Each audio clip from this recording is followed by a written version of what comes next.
Hey Acalanes, it's the Tech Board. We're making a mini docuseries that will highlight different issues that our society faces today. We interviewed different equity clubs on campus in hopes that they can help educate the student body on certain subjects.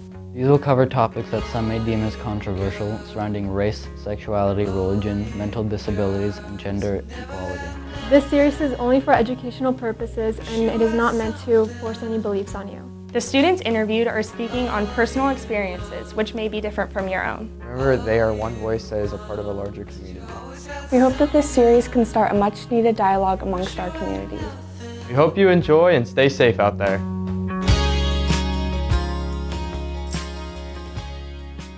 I'm Autumn Long. I go by they, them pronouns, and I am the co-president of QSA. I'm Emerson Brown. I use they, them pronouns, and I am the co-president of QSA. Hi, my name is Madison. I use she, her pronouns, and I identify as queer. QSA is Queer Straight Alliance. It's a place for students to come and learn about the LGBTQ community and seek support, and just we're also focusing a lot on activism and making change throughout the community. People should join QSA, especially if they're part of the LGBTQ community, because it's a really nice, safe space to talk about anything that they need to talk about. And it's also a great space for allies to come learn about the community. I think people should join QSA because it's a good opportunity to make friends and build community, and also just learn more about the community at Acalanes and also throughout the world and queer history, and I think that's really interesting. Funny story, I joined QSA this year after having been trying to join for the past 2 years and just not having the confidence to actually go. So this year I said, what the heck, and I joined QSA. I was just looking for more people that I could identify with, and so I could learn some more about myself. I joined because I am a member of the LGBTQ community. I did not start the club. I inherited it from former presidents, and it's been at Acalanes, I think, since the 1980s or 1990s. And I joined looking for new people and just looking, I knew the presidents, and so to find new people and learn more about the LGBTQ community.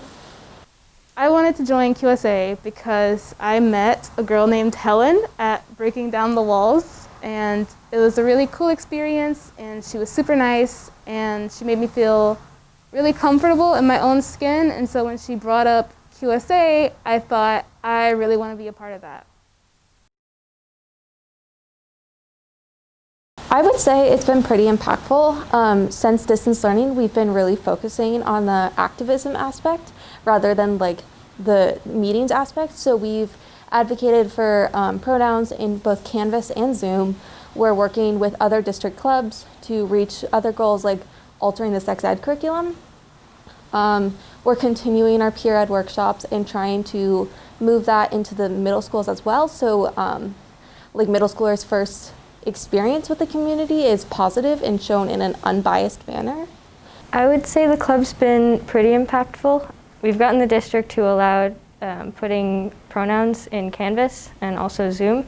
And we've also always had our peer education workshops for the freshmen. For me, at least, QSA has been really impactful just by being there, by knowing that there are people trying to be active and trying to be activists on campus. It's extremely comforting, and it gives me so much hope for our future at Acalanes.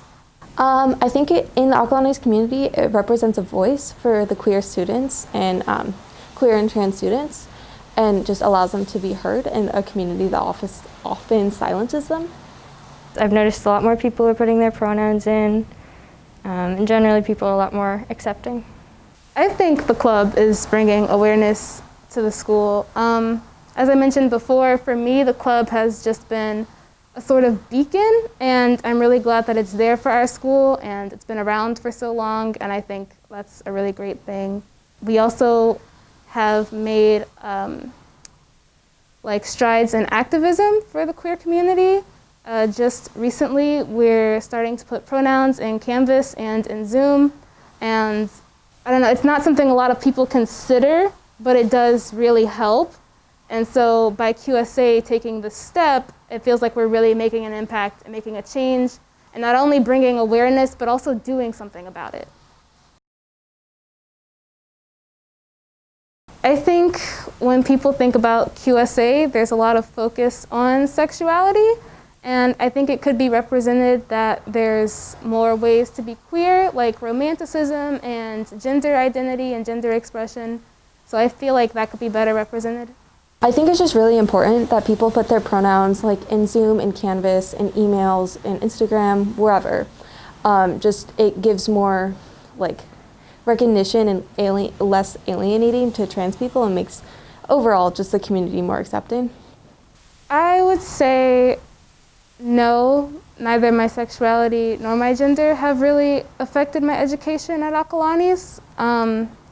I would say that it has affected my experiences at home, and then coming from home to Acalanes, it was just some days I felt really down because of the experiences that I'll be having at home. And so coming to Acalanes and knowing that I was safe and that I was not alone, it made me feel really good. I wouldn't say my sexuality has. I'd say my gender has a little bit, but only in recent years. And it's just little things of misgendering, but I wouldn't say it's been that big of a deal. There's oftentimes like minorities aren't represented, and a lot of focus is given to race, which definitely there needs to be focus there, but a lot of other minorities and intersectionality is kind of forgotten. California sex ed actually is pretty good, and our curriculum is comprehensive. It's often just teachers, the way teachers approach the curriculum is kind of lacking just because they don't have knowledge. So we're really working to just give them vocabulary to talk about things and make sure they know what they're talking about. So it's like presented in an unbiased manner. I've been called slurs a few times, but nothing at Acalanes specifically. I haven't directly experienced harassment at Acalanes, but I have in the community. I've been yelled slurs at multiple times. And there's one instance where I was holding hands with my partner on the trail. And there's a part where the road goes right next to the trail. And, you know, we're just holding hands, walking along, and these, I think they were high school boys, I don't know. They came up and just started yelling the F slur at us while flipping us off. And it was, I don't know, it was a moment. I have not experienced any direct harassment. In cohorts, we've been talking a lot about microaggressions, and it's taken me a while to realize that I have actually experienced multiple microaggressions. For example, on the way over here, I was in the car with my mom, and there all the flags up on the bridge where the Trump supporters usually stand. And there's also Black Lives Matter flags up there. And my mom made this really offhand comment. She's like, I just don't see why the pride flags have to be up there with the Black Lives Matter flags. And to me, that's so out of the ballpark, because I am Black and I am also queer, and the two things can exist at the same time. And so, I don't know, I feel like I have a really weird experience that's like double microaggressions from both sides. In my day-to-day life, it's genuinely just questioning how others perceive me, and the constant like not sure how they're gonna gender me, and also just questioning how I want to be gendered. And it's another thing, it's another stress and just another thing you have to figure out among the everything else of teenage life. Being a member of the LGBTQ plus community has not been something that's affected my day-to-day life for very long. So it's definitely a new experience, and I find myself fumbling some of the times, but I'm always just looking for new ways to learn about other people in the community and other experiences, and try and be more involved, and try and just like embrace who I am and the fact that I am part of the community and that I deserve to be here. I think it's just this feeling of being part of a broader community of people in the world. It's empowering, but it's also, what makes me unique within the world. My earliest memory with the LGBTQ plus community, I didn't actually realize, but two my neighbors, so my two neighbors where I used to live, two of the most influential women in my life, I didn't realize until recently that are a lesbian couple that have been together for so many years. And so realizing that two people who guided me through childhood, it was just a weird realization that I never put together. So my earliest memory involving the LGBTQ plus community was in 7th grade, and I met a girl and I sat next to her in science class, and we were good friends. And it was common knowledge, she was out, that she was a lesbian.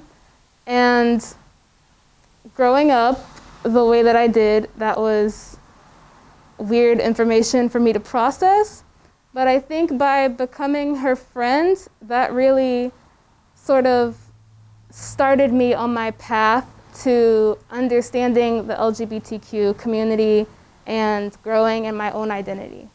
I remember always thinking, as a kid, whoa, the LGBTQ people are so cool, not knowing that I was gay yet.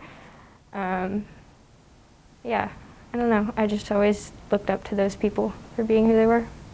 I'm proud to be a part of the LGBTQ plus community because, this is going to sound so cheesy, but I'm proud to be a part of the community because we're here and we're queer. And that's so amazing to me because, I don't know, that's something I never thought I'd be able to say.